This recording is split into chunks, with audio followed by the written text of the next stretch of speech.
Assalamualaikum warahmatullahi wabarakatuh. Salam sejahtera bagi kita semua.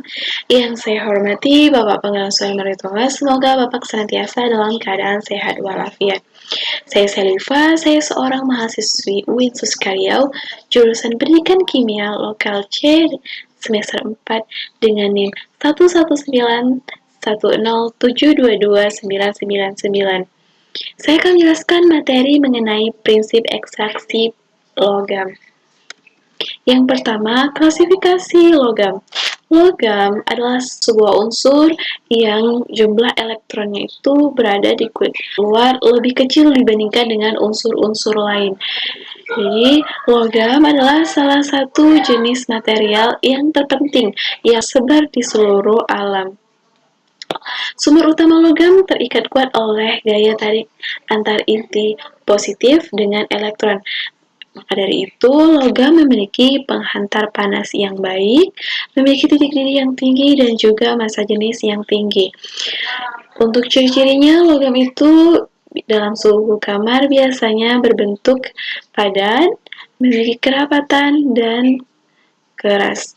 Logam terdiri dari dua jenis, yaitu logam fero dan logam non-fero.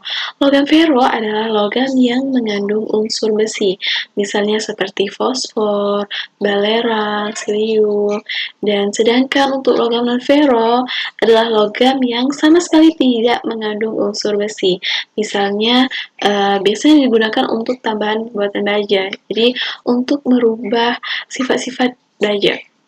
Yang kedua, unsur-unsur logam. Unsur-unsur logam terbagi menjadi 4 bagian. Yang pertama, logam alkali. Yang kedua, logam alkali tanah. Yang ketiga, logam transisi. Dan yang terakhir, logam lainnya. Yang pertama, logam alkali.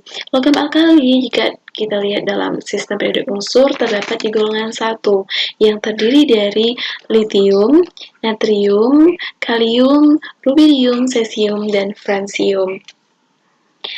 Logam alkali biasanya hanya melepaskan satu elektron, sehingga bersifat penghantar listrik yang baik dan mempunyai titik lebur yang relatif rendah dibandingkan dengan logam yang lain.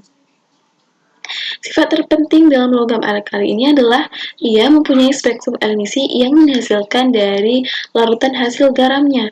Jadi ketika salah satu unsur ini bereaksi dengan lain yang menghasilkan garam, maka ia dapat menghantarkan daya listrik yang baik.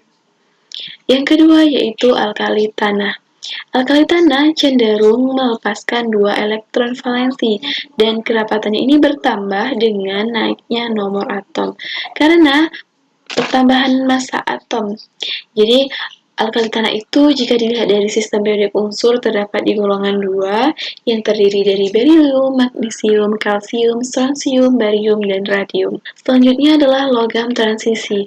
Logam transisi terdapat di bagian lantanida dan actinida. Dan yang keempat adalah logam lainnya. Logam lainnya ini terdiri dari aluminium, gallium, indium, thallium, uranium, timah, dan timbal. Selanjutnya adalah sifat-sifat unsur logam.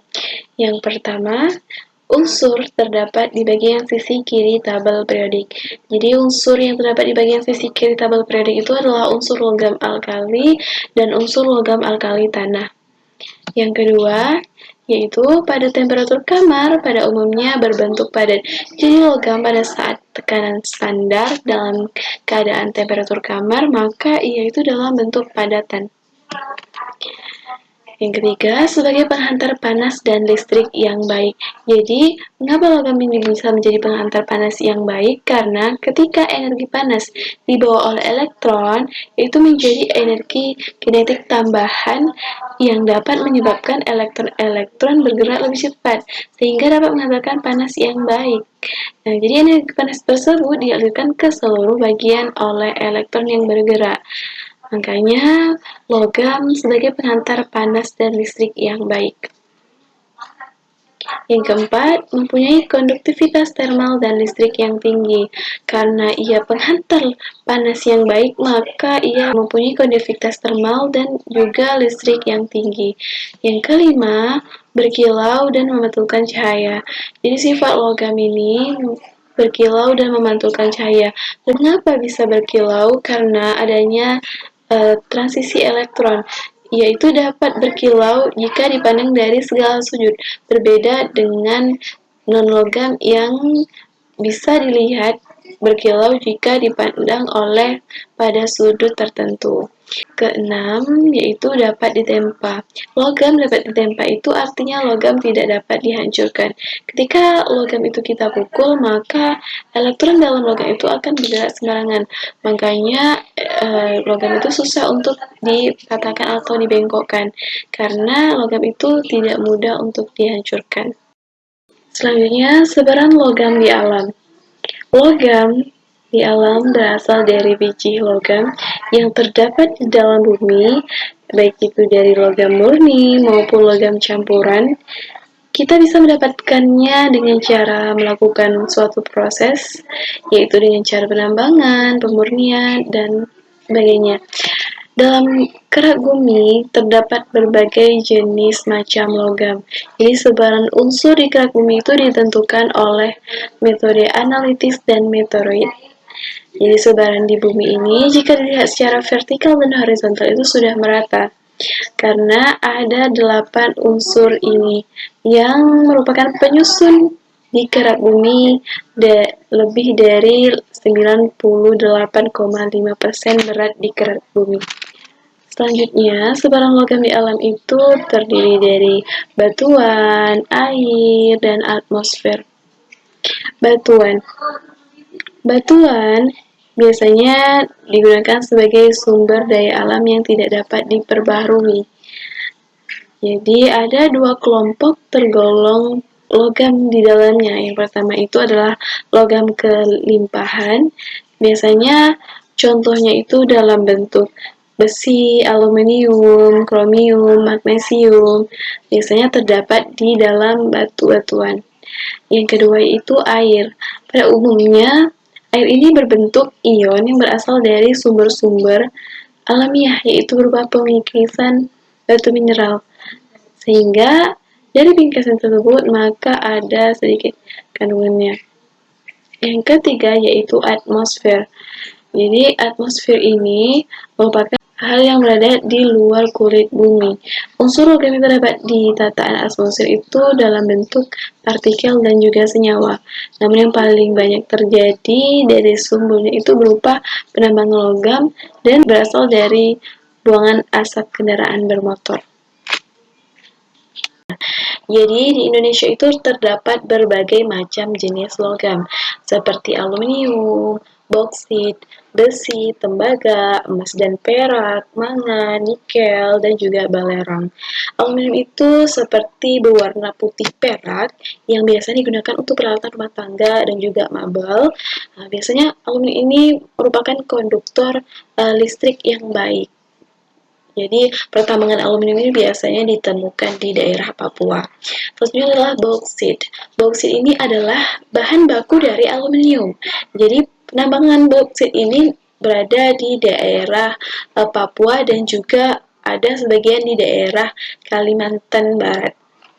Biasanya bauksit ini adalah diproses dulu baru terjadilah aluminium. Selanjutnya adalah besi. Besi merupakan salah satu logam juga yang terdapat dan terbanyak di Indonesia. Karena besi ini sering digunakan dalam peralatan rumah tangga, seperti contoh sederhananya adalah pagar rumah kita. Selanjutnya adalah tembaga.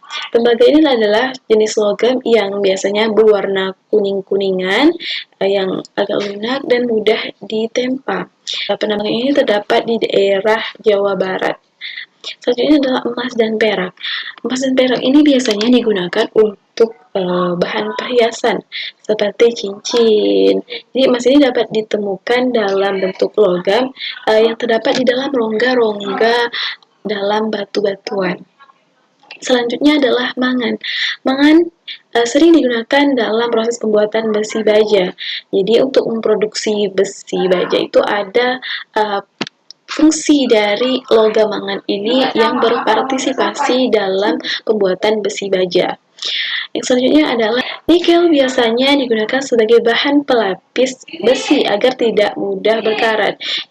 Jadi karena nikel ini bersifat fleksibel yang mempunyai karakteristik unik seperti tidak berubah sifatnya. Dan selanjutnya yang terakhir adalah balerang. Jadi balerang ini biasanya terdapat di daerah vulkanik. Biasanya digunakan untuk bahan korek api dan juga obat-obatan. Yang biasanya ditemukan di daerah Kawah Ijen, yaitu tepatnya berada di Jawa Timur.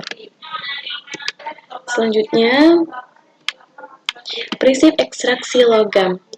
Ekstraksi sendiri itu adalah proses pemisahan suatu zat dari suatu campuran. Jadi dalam logam, ion-ion logam itu tidak dapat kita larutkan di dalam pelarut organik yang bersifat nonpolar.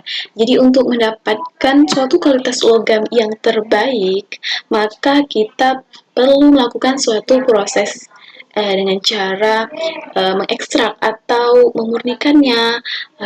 Dari pengumpulan-pengumpulan ekstrak itu nanti kita dapat katakan dengan proses ekstraksi. Jadi ekstraksi logam adalah suatu proses pemisahan suatu logam dari sumbernya yang biasanya berupa biji. Selanjutnya, prinsip ekstraksi logam.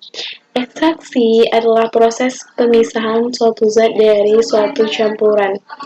Dalam ion-ion logam, pada umumnya tidak larut di dalam pelarut organik yang bersifat nonpolar. Jadi untuk mendapatkan sesuatu yang murni atau dengan berkualitas yang tinggi, maka kita perlu melakukan suatu proses, yaitu dengan cara memurnikannya atau dengan kata lain dengan diekstrak. Jadi pengumpulan dari ekstrak-ekstrak dengan pelarut itu tadi maka akan terbentuknya lah dinamakan dengan proses ekstraksi. Ekstraksi logam adalah suatu pemisahan suatu unsur logam dari sumbernya yang biasanya berupa biji. Dalam prinsip ekstraksi logam ada beberapa tipe.